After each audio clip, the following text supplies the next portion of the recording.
সুপ্রিয় এসএসসি 2022 পরীক্ষার্থী ভাই ও বোনেরা, স্টাডি টাইম প্ল্যাটফর্মের পক্ষ থেকে তোমাদের সবাইকে স্বাগতম। আজকে আমরা রসায়নের তৃতীয় অধ্যায় নিয়ে আলোচনা করব, যেটি কিনা তোমাদের শর্ট সিলেবাসের মধ্যে অন্তর্ভুক্ত। পদার্থের গঠন নিয়ে আলোচনা করার আগে আমাদেরকে কিছু মৌলিক বিষয়সমূহ সম্পর্কে জানতে হবে। তার মধ্যে প্রথমে আমাদেরকে যে জিনিসটা জানতে হবে সেটা হচ্ছে পদার্থের গঠনকে আমরা মূলত হিসেব করলে দেখতে পাই পদার্থের গঠনের মধ্যে আমরা দুই ধরনের পদার্থের নাম জানি। একটা হচ্ছে মৌলিক পদার্থ আর একটা হচ্ছে যৌগিক পদার্থ। এখন দেখো বোর্ডে হচ্ছে মৌলিক পদার্থ কাকে বলে তা লেখা আছে। যে পদার্থকে ভাঙলে সেই পদার্থ ছাড়া অন্য কোনো পদার্থ পাওয়া যায় না তাকে মৌলিক পদার্থ বলা হয়। অর্থাৎ মৌলিক পদার্থটা হচ্ছে এমন একটা পদার্থ যেটাকে হচ্ছে ভাঙার পরে আর কোনো কিছু তুমি নিঃশেষ বা অবশিষ্ট পাবা না। এখন মৌলিক পদার্থ যেটা, সেটার বিপরীতটাই হচ্ছে আমাদের যৌগিক পদার্থ। অর্থাৎ যে সকল পদার্থকে ভাঙলে দুই বা দুইয়ের অধিক মৌল পাওয়া যায় তাদেরকে যৌগিক পদার্থ বলে। তাহলে আশা করি আমাদের মৌলিক পদার্থের সংজ্ঞা আর যৌগিক পদার্থ। এবার আমরা দেখি পরমাণুটা কি। পরমাণু হলো মৌলিক পদার্থের ক্ষুদ্রতম কণা। অর্থাৎ আমাদের যে মৌলিক পদার্থটা আছে, মৌলিক পদার্থের মধ্যে ক্ষুদ্রতম কণাটাই হচ্ছে আমাদের পরমাণু। এখন তাহলে আমরা জানি কি অণু জানি আর হচ্ছে পরমাণু জানি, তাহলে পরমাণুর সংখ্যাটা আমরা ক্লিয়ার হলাম। এবার যদি আমরা অণু সংখ্যায় আসি তাহলে হচ্ছে দুই বা দুইয়ের অধিক সংখ্যক পরমাণু পরস্পরের সঙ্গে রাসায়নিক বন্ধনের মাধ্যমে যুক্ত হয়ে তাকে অণু গঠন করে। অর্থাৎ দুই বা দুইয়ের অধিক সংখ্যক পরমাণু পরস্পরের সঙ্গে রাসায়নিক বন্ধন গঠন করার মাধ্যমে অণুতে পরিণত হয়। তাহলে আশা করি আমরা হচ্ছে মৌলিক পদার্থের সংজ্ঞা, যৌগিক পদার্থের সংজ্ঞা, অণু ও পরমাণুর সংজ্ঞা সম্পর্কে ক্লিয়ার হলাম।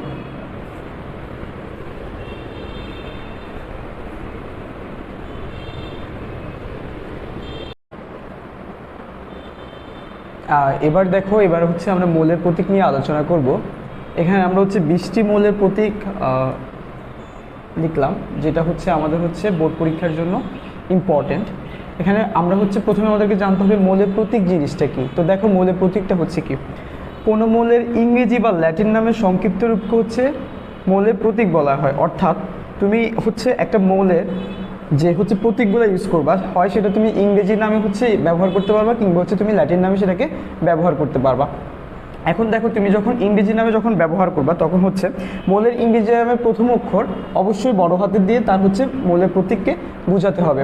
তাহলে দেখো এখানে যে আমাদের 20টি মৌলের নাম দেওয়া আছে সেগুলো কি আমরা সেগুলা দেখি।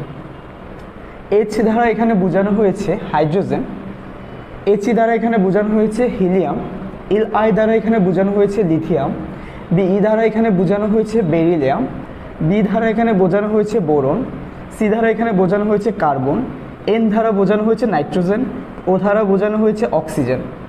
এখানে এফ মানে হচ্ছে আমাদের ফ্লোরিন, এন হচ্ছে আমাদের নিয়ন, এন হচ্ছে সোডিয়াম, এম জিটা হচ্ছে আমাদের ম্যাগনেসিয়াম, এলটা হচ্ছে আমাদের অ্যালুমিনিয়াম, এস আই এটা হচ্ছে আমাদের সিলিকন, পি হচ্ছে ফসফরাস, এস হচ্ছে আমাদের সালফার, সিএল হচ্ছে আমাদের ক্লোরিন, এআর হচ্ছে আমাদের আর্গন, কে হচ্ছে পটাশিয়াম, কে সিএ হচ্ছে আমাদের ক্যালসিয়াম। এখানে আমাদের হচ্ছে সিরিয়াল ওয়াইজ হচ্ছে আমাদের 20টা মৌলের প্রতীক এখানে আমরা লিখলাম। এবার আমরা পরমাণুর 3টি কণিকা সম্পর্কে আলোচনা করব। আমরা প্রত্যেকে হচ্ছে 3টি কণিকার সাথে পরিচিত। দেখো এখানে বলা আছে পরমাণু 3টি কণা দ্বারা গঠিত। এই 3টি কণা হচ্ছে আমাদের ইলেকট্রন, প্রোটন ও নিউট্রন। আর এই 3টি কণাসমূহকে পরমাণুর মূল কণিকাসমূহ বলা হয়। অর্থাৎ পরমাণুর মূল কণিকাসমূহ কয়টি? 3টি। সেটি হচ্ছে ইলেকট্রন, প্রোটন ও নিউট্রন। এখন ইলেকট্রনকে প্রকাশ করা হয় আমাদের, ইলেকট্রনকে প্রকাশের প্রতীক যেটা সেটা হচ্ছে আমাদের ই, প্রোটনকে প্রকাশের প্রতীক হচ্ছে পি, আর নিউট্রনকে প্রকাশের প্রতীক হচ্ছে আমাদের এন। এখন ইলেকট্রন, প্রোটন ও নিউট্রনের তাদের প্রত্যেকের হচ্ছে একটা আধান কিংবা চার্জ থাকে। এখন ইলেকট্রনের জন্য সে আধানটা হচ্ছে -1.60 ইন্টু 10⁻⁹ কুলম। ইলেকট্রনের জন্য এটা হচ্ছে আমাদের তার আধান। আমরা যখন প্রোটনের ক্ষেত্রে হিসাব করব তখন হচ্ছে +1.60 ইন্টু 10⁻⁻⁹ কুলম। আমরা জানি যে নিউট্রন হচ্ছে আমাদের আধান নিরপেক্ষ, অর্থাৎ এটি যখন আধান নিরপেক্ষ তখন তার আধান কিংবা চার্জ হবে 0। আশা করি এই ব্যাপারটা আমরা হচ্ছে ক্লিয়ার। এখন ইলেকট্রন, প্রোটন ও নিউট্রনের হচ্ছে তাদের হচ্ছে একটা নির্দিষ্ট একটা ভর আছে, এটাই হচ্ছে তাদের প্রকৃত ভর। এখন আমরা যদি ইলেকট্রন, প্রোটন ও নিউট্রনের প্রকৃত ভরগুলো দেখি, তাহলে ইলেকট্রনের জন্য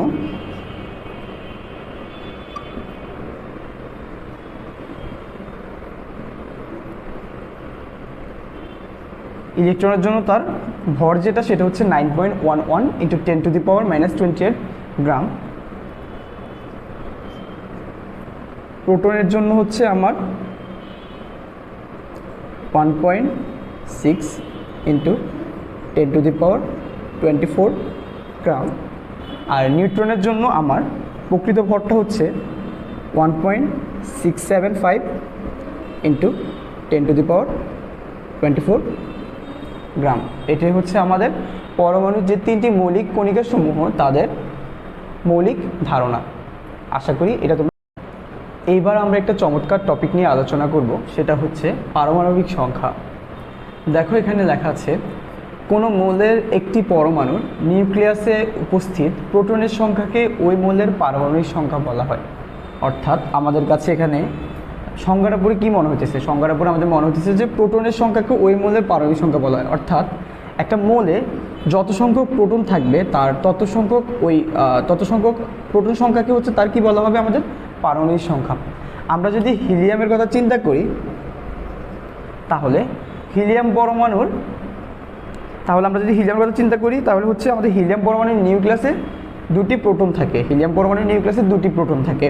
অর্থাৎ হিলিয়ামের পারমাণবিক সংখ্যা হবে কত? 2। আমরা যদি আবার অক্সিজেনের কথাই চিন্তা করি, অক্সিজেনে হচ্ছে আমাদের হচ্ছে প্রোটন সংখ্যা কত? আমাদের প্রোটন সংখ্যা হচ্ছে আমাদের 8। তাহলে হচ্ছে অক্সিজেনের ক্ষেত্রে আমাদের পারমাণবিক সংখ্যা কত হবে? আমাদের পারমাণবিক সংখ্যা হবে আমাদের 8। আশা করি এই ব্যাপারটা তোমরা বুঝতে পারছো।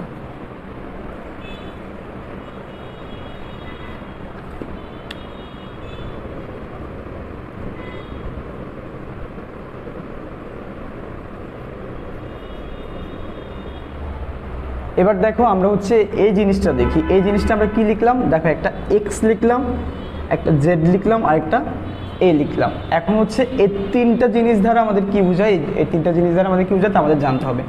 এখানে এক্স মানে হচ্ছে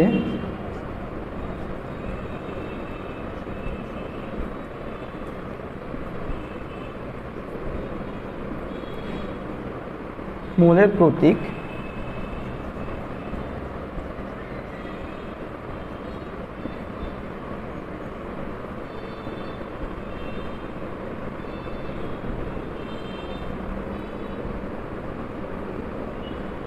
যেটা হচ্ছে আমাদের পারমাণবিক সংখ্যা।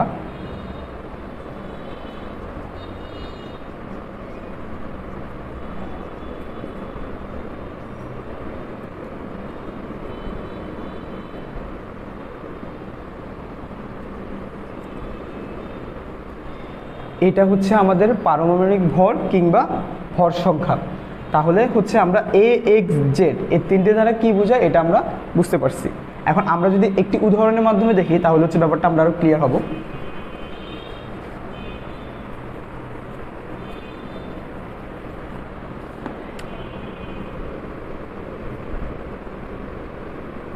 সোডিয়াম,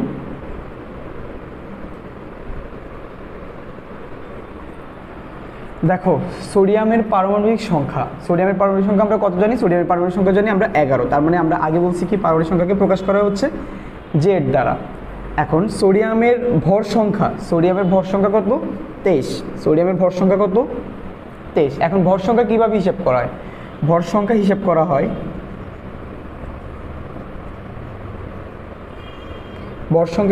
হয়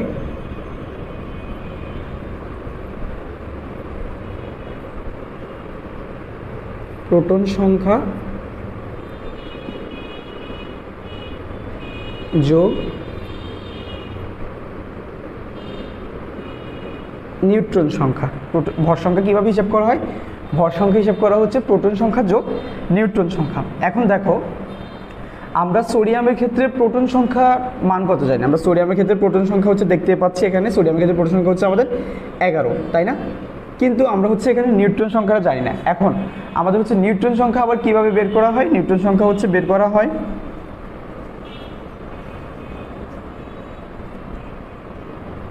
নিউট্রন সংখ্যা বের করা হচ্ছে আমাদের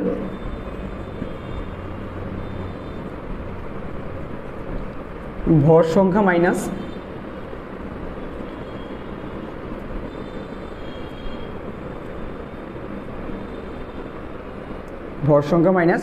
প্রোটন সংখ্যা। অর্থাৎ ভর সংখ্যা থেকে আমরা যদি প্রোটন সংখ্যা বিয়োগ করি তাহলে হচ্ছে আমরা নিউট্রন সংখ্যার মানটা পাবো। তাহলে দেখো এখানে আমরা সোডিয়ামের ভর সংখ্যা এখানে আমরা কত লিখলাম? সোডিয়ামের ভর সংখ্যা আমরা এখানে লিখলাম হচ্ছে 23।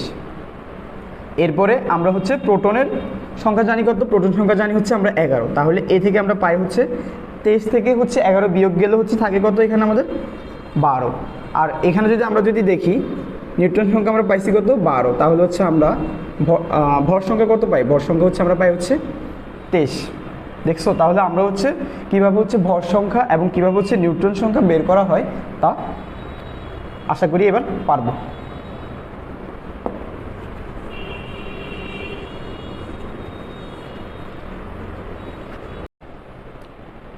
এবার আমরা এই দুইটা উদাহরণের দিকে খেয়াল করি। দেখো এখানে কি লেখা আছে। এখানে হচ্ছে আমাদের বলছে হচ্ছে দেওয়া আছে 3 লিথিয়াম 7 এবং 4 বেরিলিয়াম 9 মোলের ভর সংখ্যা, প্রোটন সংখ্যা ও তাদের ইলেকট্রন সংখ্যা বের করতে বলছে। আশা করি আমরা এই লিথিয়াম ও বেরিলিয়ামের জন্য তাদের ভর সংখ্যা, প্রোটন সংখ্যা, ইলেকট্রন সংখ্যা বের করতে পারবো। তো চলো দেখি কিভাবে বের করা যায়।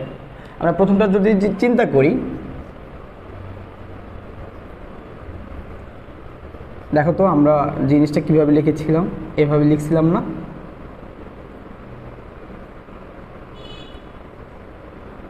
অর্থাৎ দেখো জেড দ্বারা বোঝা হচ্ছে কি বলছি? জেড দ্বারা বোঝা হচ্ছে আমাদের প্রোটন সংখ্যা।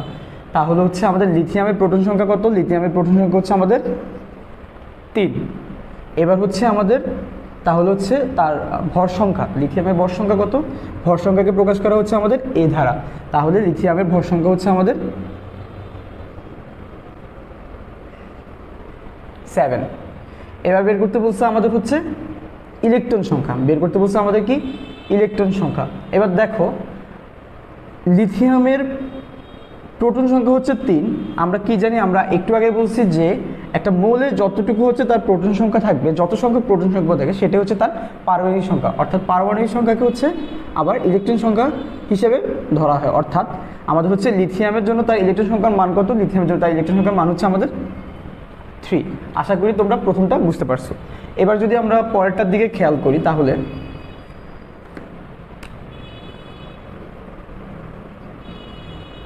বলতো তাহলে এখানে কি হবে? এখানে হচ্ছে বেরিলিয়ামের জন্য হচ্ছে প্রোটন সংখ্যা কত? বেরিলিয়ামের জন্য হচ্ছে প্রোটন সংখ্যা হচ্ছে আমাদের 4। তার মানে যেটা আমাদের প্রোটন সংখ্যা সেটা হচ্ছে আমাদের কি হবে? ইলেকট্রন সংখ্যা। তাহলে হচ্ছে এখানে আমাদের ইলেকট্রন সংখ্যা কত হবে? এখানে বেরিলিয়ামের জন্য আমাদের ইলেকট্রন সংখ্যা হবে 4। এবার যদি আমরা বেরিলিয়ামের জন্য তার ভর সংখ্যা দেখি তাহলে হচ্ছে তার ভর সংখ্যা কত হবে? এখানে তার ভর সংখ্যা হবে 9। এখন আরেকটা জিনিস, আমরা যদি এখানে যদি বলা হতো বেরিলিয়ামের নিউট্রন সংখ্যার মান বের করো, তাহলে হচ্ছে আমরা কিভাবে বের করতাম? বেরিলিয়ামের নিউট্রন সংখ্যা আমরা কিভাবে বের করতাম বলছি? ভর সংখ্যা থেকে হচ্ছে প্রোটন সংখ্যা বিয়োগ দিতাম। তাহলে হচ্ছে কত হইতো আমাদের? 9 - 4 যেটা থাকতো সেটা হচ্ছে 5। আর এই 5টা হচ্ছে আমাদের বেরিলিয়ামের জন্য তার নিউট্রন সংখ্যার মান। আশা করি তোমরা সম্পূর্ণভাবে পারমাণবিক সংখ্যা এবং কিভাবে হচ্ছে পারমাণবিক একটা হচ্ছে প্রতীক দেওয়া থাকলে তোমাদের কাছে একটা সংকেতের মাধ্যমে কিভাবে তোমরা হচ্ছে ভর সংখ্যা, প্রোটন সংখ্যা কিংবা হচ্ছে ইলেকট্রন সংখ্যা বা নিউট্রন সংখ্যা বের করবা, এটা ক্লিয়ার।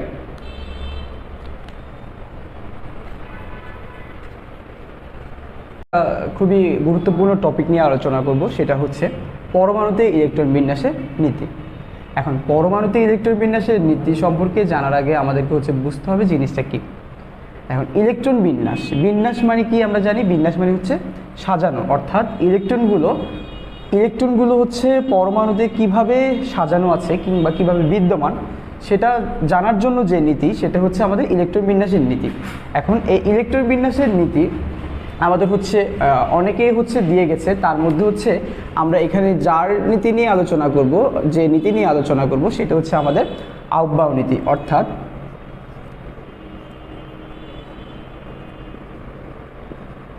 আউফবাউ নীতি নিয়ে আলোচনা করব। দেখো এখানে আউফবাউ যেটা, আউফবাউ হচ্ছে একটা জার্মান শব্দ। আউফবাউ কি একটা জার্মান শব্দ, আউফবাউ কিন্তু কোনো বিজ্ঞানীর নাম না। এখন আউফবাউ মানে হচ্ছে কি, আউফবাউ মানে হচ্ছে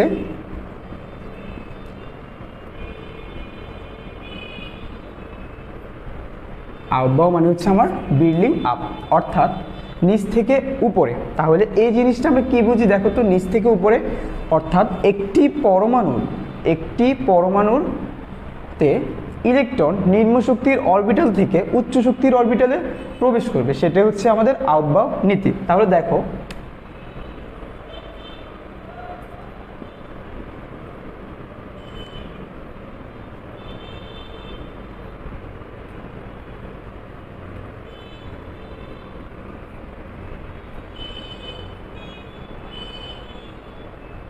দেখো এখানে প্রথমে হচ্ছে 1s, তারপর 2s থেকে 2p 3s, তারপর হচ্ছে 3p 4s, এরপর হচ্ছে 3d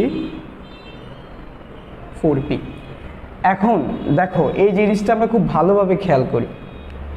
এখানে প্রথমে হচ্ছে ইলেকট্রন কোন অরবিটালে প্রবেশ করছে, প্রথমে ইলেকট্রন হচ্ছে 1s অরবিটালে প্রবেশ করছে, তারপর হচ্ছে 2s অরবিটালে প্রবেশ করছে, তারপর হচ্ছে 2p তে প্রবেশ করছে, তারপর হচ্ছে 3s এ প্রবেশ করছে, তারপরে দেখো তারপর হচ্ছে 3p তে গেছে, তারপরে 4s এ গেছে। এখন আমরা একটা উদাহরণের মাধ্যমে যদি জিনিসটা দেখি তাহলে হচ্ছে আমরা ক্লিয়ার হব। দেখো এখানে আমরা যদি হচ্ছে সিলিকনের কথাই ধরি চিন্তা করি, সিলিকনের জন্য যদি আমরা ইলেকট্রন বিন্যাস বের করি তাহলে সিলিকনের হচ্ছে পারমাণবিক সংখ্যা হচ্ছে আমাদের কত 14, তাহলে হচ্ছে 1s2 2s2 2p6 3s2 3p2। দেখো এখানে কি হচ্ছে, এখানে হচ্ছে প্রথমে ইলেকট্রন হচ্ছে 1s এ প্রবেশ করছে, তারপর 2s, তারপর হচ্ছে 2p, তারপর হচ্ছে 3s, তারপর হচ্ছে 3p, অর্থাৎ ইলেকট্রনগুলো নিম্ন শক্তির অরবিটাল থেকে উচ্চ শক্তির অরবিটালে ক্রমান্বয়ে প্রবেশ করেছে। এই যে ক্রমান্বয়ে প্রবেশের ধারাটা, সেটা হচ্ছে আমাদের আউফবাউ নীতির মাধ্যমে আমরা শিখতে পারলাম। তাহলে হচ্ছে আমরা আশা করি পরমাণুতে যে ইলেকট্রন বিন্যাসের নীতি, এটা সম্পর্কে আমরা একদম ক্লিয়ার।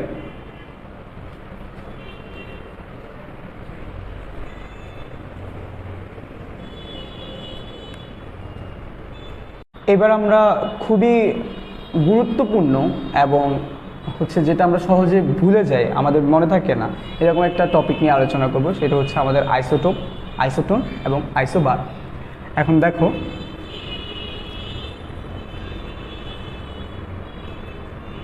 আইসোটোপ অর্থাৎ যেই সকল পরমাণুর প্রোটন সংখ্যা সমান কিন্তু তাদের নিউট্রন ও ভর সংখ্যা ভিন্ন, তাদেরকে হচ্ছে আইসোটোপ বলা হয়।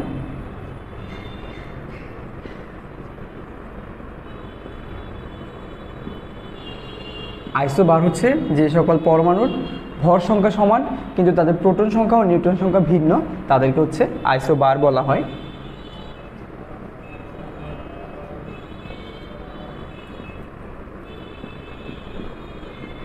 আইসোটোন, আইসোটোনটা হচ্ছে যে সকল পরমাণুর নিউট্রন সংখ্যা সমান কিন্তু তাদের প্রোটন সংখ্যা ও ভর সংখ্যা ভিন্ন, তাদেরকে আইসোটোন বলা হয়।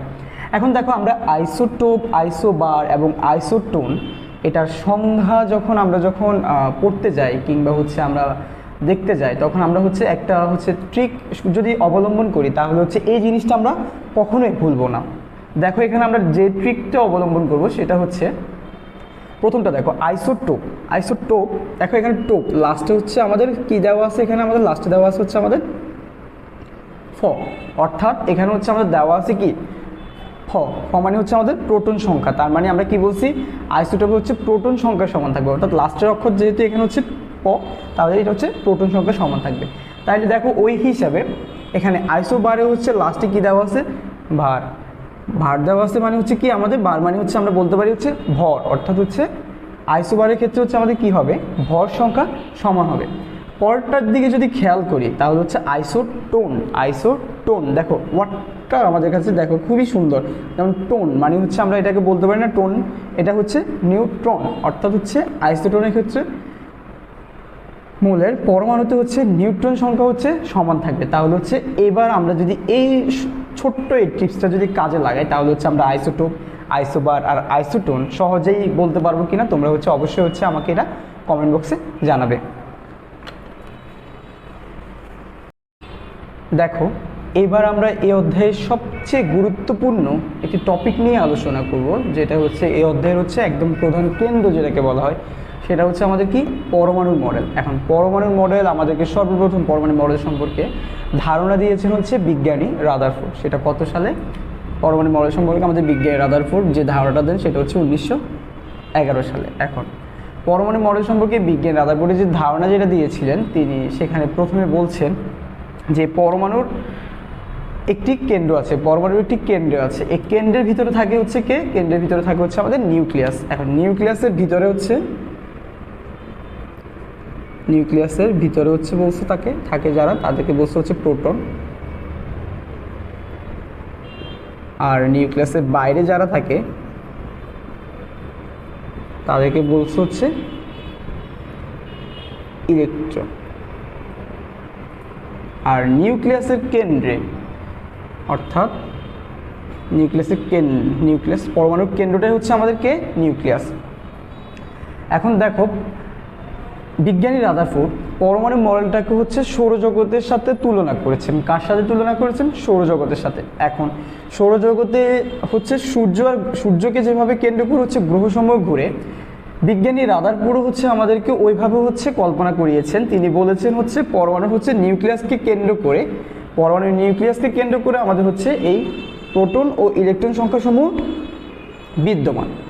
অর্থাৎ আমরা যদি এখানে আরেকটা জিনিস দেখি, সেটা হচ্ছে প্রকৃতপক্ষে হচ্ছে সৌরজগতে সূর্য গ্রহের মধ্যে কিন্তু কোনো আপেক্ষিক চার্জ বা আধান যেটাকে বলে সেটা নেই। সেখানে হচ্ছে তাদের আধানটা কত? তাদের আধানটা হচ্ছে সম্পূর্ণভাবে নিরপেক্ষ।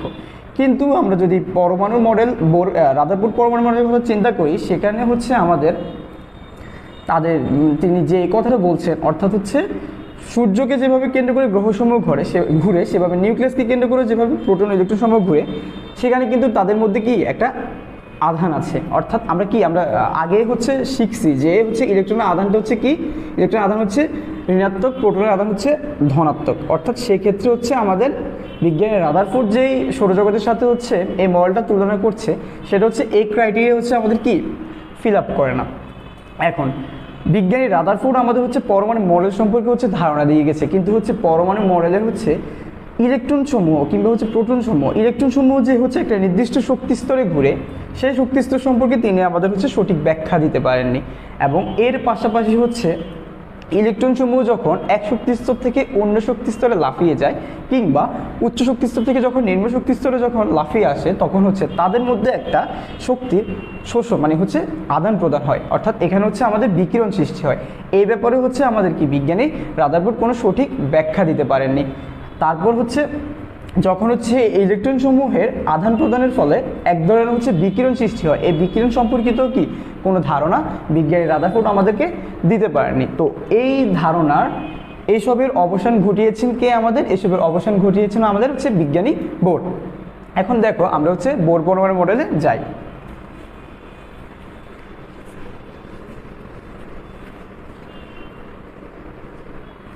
বোর পরমাণু মডেলের যে হচ্ছে তিনটি হচ্ছে স্বীকার্য দিয়েছেন, তিনটি স্বীকার্যকে আমরা সংক্ষেপে কিভাবে মনে রাখবো? দেখো সংক্ষেপে মনে রাখবো হচ্ছে আমরা বিকাশ দিয়ে। অর্থাৎ দেখো আমাদের হচ্ছে তোমাদের আশেপাশে বিকাশ খুবই জনপ্রিয় একটা অ্যাপ কিংবা হচ্ছে একটা জনসাধারণের জন্য একটা সেবা। তো আমরা এই জনসাধারণের সেবাটাকে কেন্দ্র করে বোর পরমাণু মডেল অর্থাৎ বোর যে হচ্ছে স্বীকার্যসমূহ আমাদেরকে দিয়ে গেছে, সেটা হচ্ছে আমরা মনে রাখার চেষ্টা করব। দেখো এখানে এটা দ্বারা বোঝানো হয়েছে আমাদের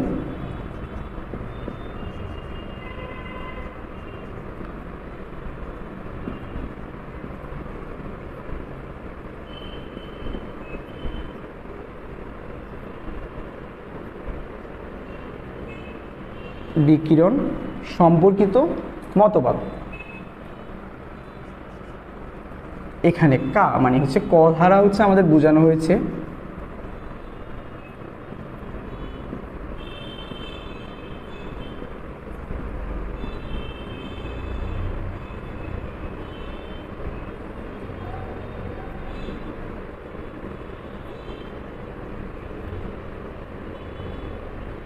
এখানে আমাদের ক দ্বারা বোঝানো হচ্ছে আমাদের কৌণিক ভরবেগ সম্পর্কিত মতবাদ, আর তালিবাস্য দ্বারা আমাদের বোঝানো হয়েছে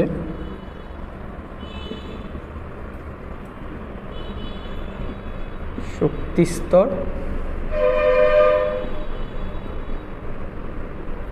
সম্পর্কিত মতবাদ। তাহলে দেখো আমরা হচ্ছে এখানে বিকাশ থেকে কি জিনিসটা শিখলাম, বিকাশ থেকে শিখলাম হচ্ছে বিজ্ঞানী বোর আমাদের হচ্ছে বিকিরণ সম্পর্কিত মতবাদ সম্পর্কে বলেছেন, কৌণিক ভরবেগ সম্পর্কিত মতবাদ সম্পর্কে বলেছেন এবং শক্তিস্তর সম্পর্কিত মতবাদ সম্পর্কে বলেছেন। অর্থাৎ যেগুলো হচ্ছে আমাদেরকে বিজ্ঞানী রাদারফোর্ড সঠিক ধারণা দিতে পারেননি, সেই সঠিক ধারণা আমাদেরকে কে দিয়েছেন? বিজ্ঞানী বোর দিয়েছেন। এখন দেখো আমরা হচ্ছে আস্তে আস্তে একটা একটা হচ্ছে টপিক নিয়ে আলোচনা করি। আমরা সর্বপ্রথম হচ্ছে আলোচনা করবো হচ্ছে বিকিরণ সম্পর্কিত মতবাদ নিয়ে।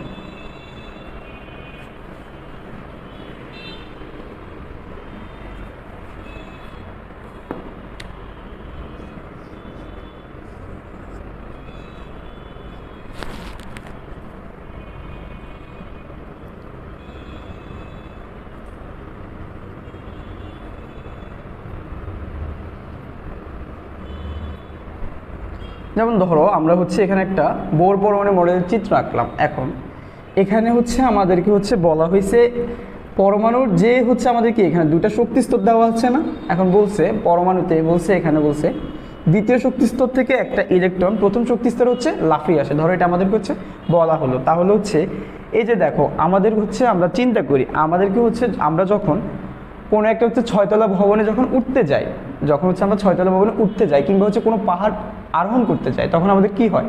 পাহাড়ে উঠতে কিংবা হচ্ছে ছয়তলা ভবনে উঠতে আমাদের তুলনামূলক বেশি কষ্ট হয়, তাই না? তুলনামূলক বেশি কষ্ট হয়, অর্থাৎ উপরের দিকে উঠতে কেন কষ্ট হয়? এখানে ওই যে জিনিসটা কাজ করে সেটা হচ্ছে আমাদের অভিকর্ষজ ত্বরণের বিপরীতে আমরা হচ্ছে উঠতে থাকি, যার কারণে হচ্ছে আমাদের কষ্ট হয়। কিন্তু এখানেও সেম, এখানেও হচ্ছে ইলেকট্রনটা যখন নিম্ন শক্তির অরবিটাল থেকে উচ্চ শক্তির অরবিটালে যাবে তখন তার কষ্ট হবে, এটার জন্য তার কি করতে হবে? শক্তি শোষণ হবে। অর্থাৎ যখন সে নিম্ন শক্তির অরবিটাল থেকে উচ্চ শক্তির অরবিটালে যাবে তখন তার শক্তির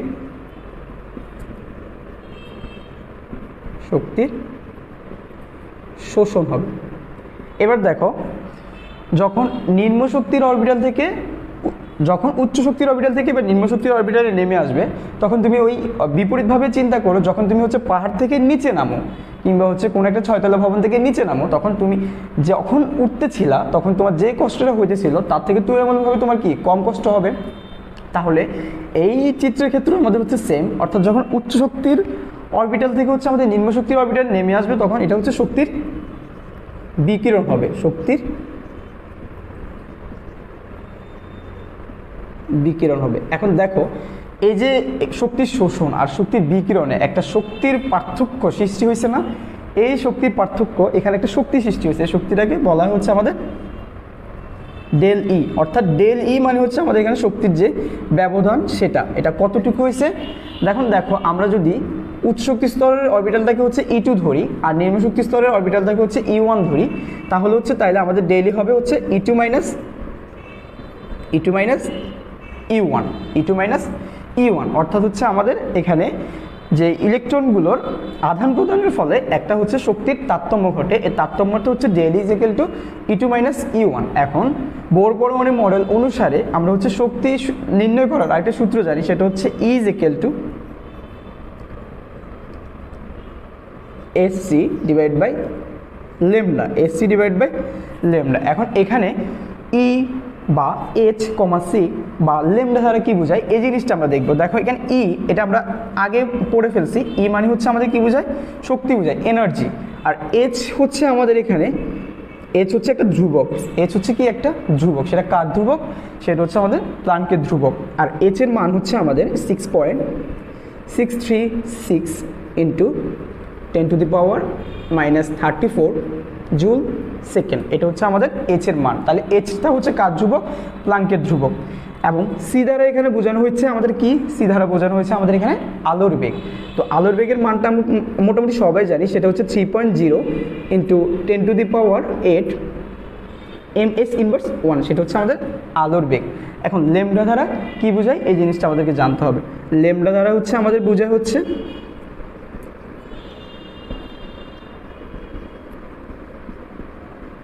তরঙ্গ দৈর্ঘ্য। অর্থাৎ আমাদেরকে হচ্ছে যখন কোনো একটা পরমাণুর জন্য কিংবা কোনো একটা হচ্ছে আমাদের ইলেকট্রনের জন্য হচ্ছে যখন শক্তির মানটা যখন হিসাব করতে বলা হবে, তখন আমরা এই সূত্র দিয়ে হচ্ছে সহজে হচ্ছে তার কি শক্তি নির্ণয় করতে পারবো। আশা করি তোমরা বোর পরমাণু মডেলের বিকিরণ সম্পর্কিত মতবাদ সম্পর্কে একদম সম্পূর্ণভাবে ক্লিয়ার হয়েছে। ইলেকট্রনের কৌণিক ভরবেগ সম্পর্কে আলোচনা করি। এখন ইলেকট্রনের কৌণিক ভরবেগ সম্পর্কে আলোচনা করার আগে আমাদের জানতে হবে কৌণিক ভরবেগ ধারা হচ্ছে আমাদের কি বুঝাইছে। এখন দেখো ইলেকট্রনের কৌণিক ভরবেগ মানে হচ্ছে ইলেকট্রনের তো একটা নির্দিষ্ট ভর আছে, তাই না? ইলেকট্রনের একটা নির্দিষ্ট ভর আছে, তা কত আমরা জানি কত, 9.11 × 10⁻⁻28 গ্রাম। এখন ইলেকট্রন যখন একটা অরবিটাল কিংবা হচ্ছে একটা শক্তিস্তর থেকে যখন অন্য একটা শক্তিস্তরে যাবে, তখন তার যাতায়াতে মানে হচ্ছে তার যাওয়া কিংবা আসা একটা নির্দিষ্ট বেগের প্রয়োজন হবে, তাই না? এই যে তার হচ্ছে ভর আর বেগের যে হচ্ছে একটা গুণফল, সেটা হচ্ছে তার ইলেকট্রনের হচ্ছে আমাদের হচ্ছে কি ভরবেগ, তাই না? ইলেকট্রন হচ্ছে আমাদের কি ভরবেগ। এখন দেখো বিজ্ঞানী হচ্ছে বোর ইলেকট্রনের কৌণিক ভরবেগ সম্পর্কে একটা সূত্র প্রদান করে গেছেন, যেটা হচ্ছে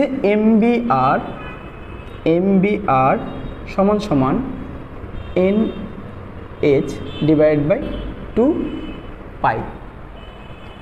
অর্থাৎ এখানে mvr এটা পুরোটাই হচ্ছে আমাদের কি, এটা পুরোটাই হচ্ছে আমাদের কৌণিক ভরবেগ, এটা পুরোটাই আমাদের কি কৌণিক ভরবেগ। আর n হচ্ছে এখানে আমাদের হচ্ছে অখণ্ড বা পূর্ণ সংখ্যা। আর h ধারা আমরা জানি সেটা আগেই, সেটা হচ্ছে আমাদের কি প্লাঙ্কের ধ্রুবক। আর এখানে পাইয়ের মানটা হচ্ছে আমরা সবাই জানি, পাইয়ের মানটা হচ্ছে আমাদের 3.1416। এখন দেখো এখানে এই জিনিসটাকে হচ্ছে আমরা আরেকভাবে হচ্ছে বের করা যায়, সেটা হচ্ছে কৌণিক ভরবেগকে আমরা এল ধারাও হচ্ছে কি প্রকাশ করতে পারি। তখন আমাদের সূত্রটা কি দাঁড়াবে, তখন হচ্ছে সূত্রটা দাঁড়াবে হচ্ছে L = NH/2 পাই।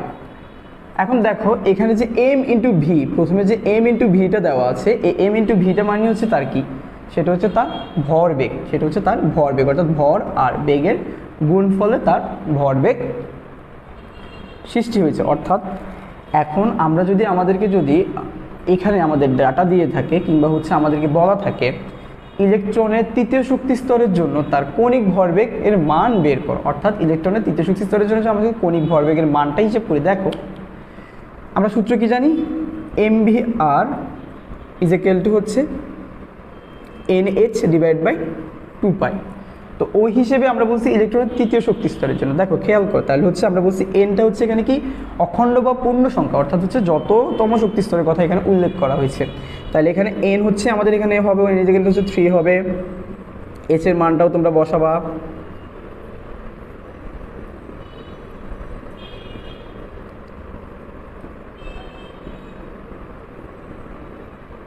এরপর এখানে হচ্ছে তোমরা ক্যালকুলেশন করলে যেটা পাবা সেটা হচ্ছে তোমাদের আনসার। তাহলে এভাবে হচ্ছে তোমাদের যে কোনো শক্তি স্তরের জন্য যদি তোমাদেরকে হচ্ছে কৌণিক ভরবেগের মানটা বের করতে বলা হয়, আশা করি হচ্ছে তোমরা কৌণিক ভরবেগের মানটা বের করতে পারবা। এখন দেখো, এখন হচ্ছে আমরা পরমাণু মডেলের আরেকটু হচ্ছে সামারি করি। তাহলে দেখো পরমাণু মডেলের আমাদের হচ্ছে দুইটা মডেল আমাদের কাছে আছে, একটা হচ্ছে আমাদের রাদারফোর্ড পরমাণু মডেল, আরেকটা হচ্ছে আমাদের বোর পরমাণু মডেল। এখন এই দুটো মডেলের মধ্যে কোনটি বেশি গ্রহণযোগ্যতা পেয়েছে সেটা আশা করি তোমরা এই লেকচারের মাধ্যমে বলতে পারবা। কোনটা বেশি গ্রহণযোগ্যতা পেয়েছে সেটা হচ্ছে অবশ্যই বোর পরমাণু মডেল। তাহলে বোর পরমাণু মডেলটা আমরা আবার খেয়াল করি। বোর পরমাণু মডেল হিসেবে ইলেকট্রন যখন নিম্ন শক্তির অরবিটাল থেকে উচ্চ শক্তির অরবিটালে যায় তখন শক্তির হয় কি শোষণ, আর ইলেকট্রন যখন উচ্চ শক্তির অরবিটাল থেকে নিম্ন শক্তির অরবিটালে আসে তখন হয় তার বিকিরণ। অর্থাৎ ইলেকট্রনের শোষণ বিকিরণ সম্পর্কিত সেটা হচ্ছে তার কৌণিক ভরবেগ সম্পর্কিত মতবাদ, আর এটা হচ্ছে আমাদের ইলেকট্রনের কৌণিক ভরবেগ সম্পর্কিত মতবাদ। আশা করি তোমরা হচ্ছে পরমাণু মডেল সম্পর্কে এবার একদম স্বচ্ছ যে ধারণা সেটা তোমাদের মধ্যে ক্রিয়েট হয়েছে আশা করি।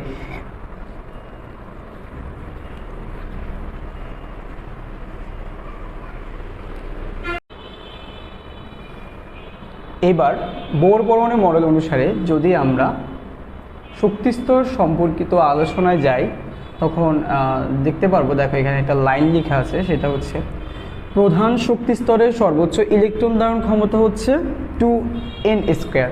প্রধান শক্তিস্তরের সর্বোচ্চ ইলেকট্রন ধারণ ক্ষমতা হচ্ছে 2n²। এখন দেখো তাহলে হচ্ছে আমাদের প্রধান শক্তিস্তরকে কী দ্বারা প্রকাশ করা হয় সেটা আমাদের অবশ্যই জানতে হবে। প্রধান শক্তিস্তরকে আমাদেরকে প্রকাশ করা হচ্ছে এন ধারা। প্রধান শক্তিস্তরকে আমাদের প্রকাশ করা হয় কী ধারা? এন ধারা। তাহলে দেখো এই এন এর যে মান, এন এর মানটা হচ্ছে আমাদের এভাবে 1 2 3 ডট ডট ডট এভাবে এন এর মানটা এটা। তো তাহলে আমরা নর্মালি হচ্ছে কতগুলো হচ্ছে আমাদের শেল জানি, শেল হচ্ছে শেলগুলো কি জানি, আমরা জানি K shell, L shell, M shell, N shell, তাই না? তো তাহলে হচ্ছে আমরা যদি কে এর জন্য হিসাব করি, কে শেলের জন্য, কে এর জন্য এন ইজ ইকুয়াল টু 1, কে এর জন্য এন ইজ ইকুয়াল টু 1 হলে 2 ইন্টু 1 হোল স্কয়ার, অর্থাৎ কে শেলে ইলেকট্রন থাকতে পারবে হচ্ছে আমাদের কয়টি? 2টি। এখন যদি আমরা এল এর জন্য হিসাব করি,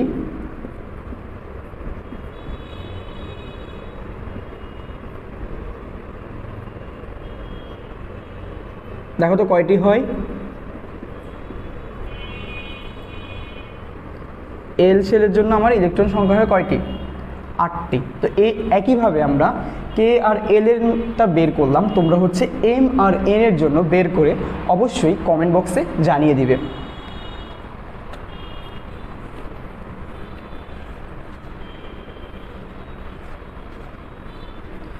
এখন ধরো তোমার কাছে হচ্ছে একটি প্রশ্ন দেওয়া আছে, প্রশ্নটা দেওয়া হচ্ছে এরকম যে বললো সোডিয়ামের তৃতীয় শক্তি স্তরে সর্বোচ্চ কয়টি ইলেকট্রন থাকতে পারে?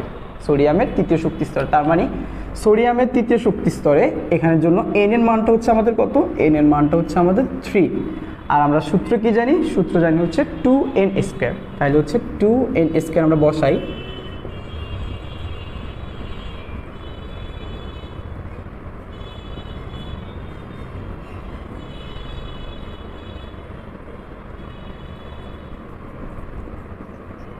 অর্থাৎ সোডিয়ামের তৃতীয় শক্তি স্তরে সর্বোচ্চ হচ্ছে 18টি ইলেকট্রন থাকতে পারবে। তাহলে আমরা হচ্ছে প্রধান শক্তি স্তর সম্পর্কে একদম পুরোপুরি ক্লিয়ার।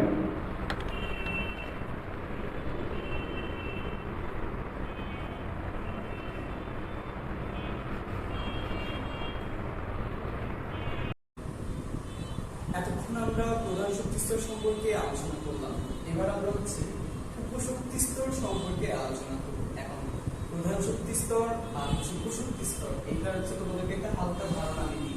সেটা হচ্ছে দেখো আমাদের হচ্ছে আমাদের স্কুলে একজন হচ্ছে প্রধান শিক্ষক এবং হচ্ছে একজন সহকারী প্রধান শিক্ষক থাকে। এখন একজন প্রধান শিক্ষক হচ্ছে তোমাদের হচ্ছে এটা হলো প্রধান শক্তি স্তর, আর একজন সহকারী প্রধান শিক্ষক যেটা সেটা হচ্ছে এটার জন্য উপশক্তি স্তর। অর্থাৎ প্রধান শিক্ষকের যে বেতন আর সহকারী প্রধান শিক্ষকের যে বেতন সেটা কখনোই কি সমান না। তাহলে হচ্ছে তুমি চিন্তা করো এই উপশক্তি স্তরের মানটা তাহলে কার মানের উপর নির্ভর করবে?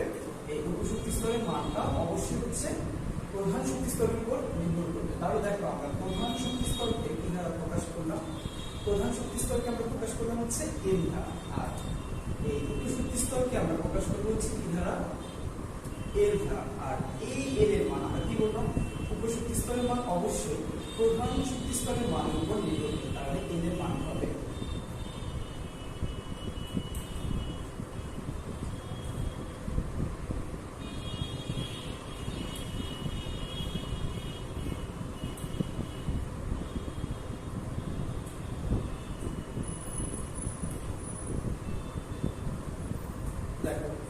এর মানটা হবে 0 থেকে, মানে অর্থাৎ 0 সহ n - 1 পর্যন্ত। অর্থাৎ প্রধান শিক্ষকের বেতন আর সহকারী প্রধান শিক্ষকের বেতন কি কখনোই কোনোদিনও কি সমান হতে পারে না।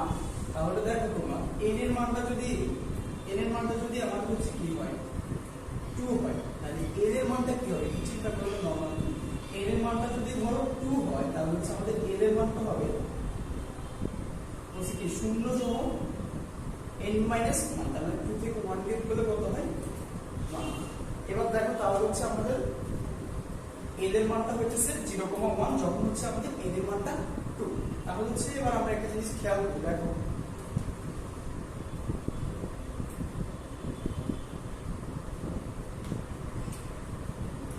a = 0 হলে s অরবিটাল a = 1 হলে p অরবিটাল a = 2 হলে d অরবিটাল আর n = হচ্ছে আমাদের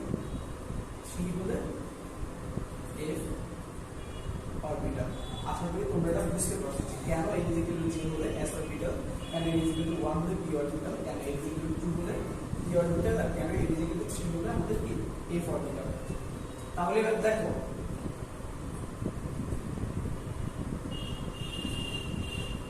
প্রতিটি